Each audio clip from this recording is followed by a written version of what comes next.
Дараагийн мэдээг танилцуулъя. Багийн гишүүд нь бүгд эмэгтэй байсан New Shepard сансрын хөлөг их дэлхийдээ амжилттай газардсан тухайн мэдээллийг бол өчигдөр дамжуулсан байна. За New Shepard нэртэй энэхүү сансрын хөлөг нь сансарт 11 минут орчим бол байсан юм байна. За сансрын хөлгийн одоо хөлөгт байсан багийн гишүүд мөн хугацаанд бол сансарт жингүүдэж энэхүү одоо туршлага мэдрэмжийг бол авах боломжтой болсон юм байна. За энэ удаагийн одоо энэ сансрын баг бол сүүлийн 60 гаруй жилийн хугацаанд хүргэсэн эмэгтэйчүүдээс бүрдсэн анхны ийм сансрын баг болж байгаа юм байна. За багийн бүрэлдэхүүнд Pop Od, Katy Perry, телевизийн нэрд хөтлөгч Gayle King, за сэтгүүлч Lauren Sanchez, за пуужин судлаач Aisha Bow, за иргэний эрхийн төлөө тэмцэгч Amanda Nigun, за кино продюсер Karina Blin гэсэн ийм хүмүүс бол багтсан юм байна. За багийнхан бол богино хугацаанд ч гэсэн одоо энэ сансар огторгууд одоо аялж үзсэн байна. За энэ одоо сансрын хөлөгт багтаж байсан багийн гишүүдээс бол сэтгүүлч сэтгэлдлийг нь асуусан байна. За энэ үеэр бол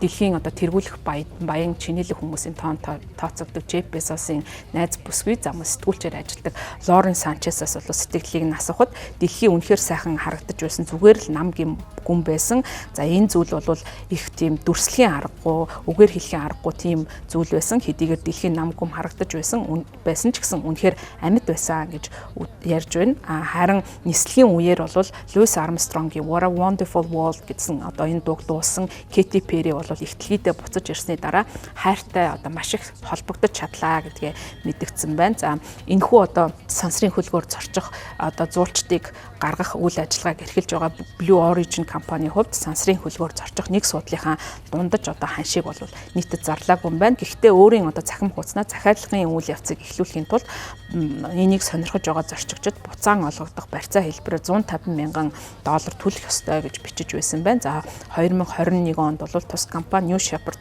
сансрын хөлгийнхөө судалтыг хамгийн өндөр үнийг нь бол $28 сая байсныг бол зарлж байсан. За тухайн жил нь бол Star Trek киноны жүжигчин William Shatner бол Blue Origin гэсэн энэхүү аяллаа маршрутаар бол зочноор аялж үн төлбөргүйгээр сансарт нисэж байсан юм байна. За тус компани зорчигчдоос бол хамгийн багадаа $200,000 авахар төлөвлөж байгааг бол Reuters агентлаг 2018 онд бол мэдээлж байсан юм байна. За харин Blue Origin-ийн хувьд бол сүүлийн үед дахин ашиглах зорилттой пуужингуудыг бүтээж байгаа. За үүнээс одоо шалтгаалan бол сансарт гарах зардлын одоо ханш бол эрс буурч байгаа гэсэн ийм мэдээллийг өгч байгаа. За энэхүү одоо сансрын хөлгөөр аялсантай холбоотойгоор Британий Warwick их сургуулийн бизнесийн сургуулийн стратеги зохион байгуулалтын профессор бол судалгаа хийсэн байна. За тэгээд New Shepard-ыг хөөргөх зардал нь бол дунджаар 1-3 сая $1 үнэтэй байх боломжтой гэж тооцоосон байна. За хөгжүүлэлтийн зардлыг тооцохгүйгээр 6 хүний судалтай сансрын хөлөг учраас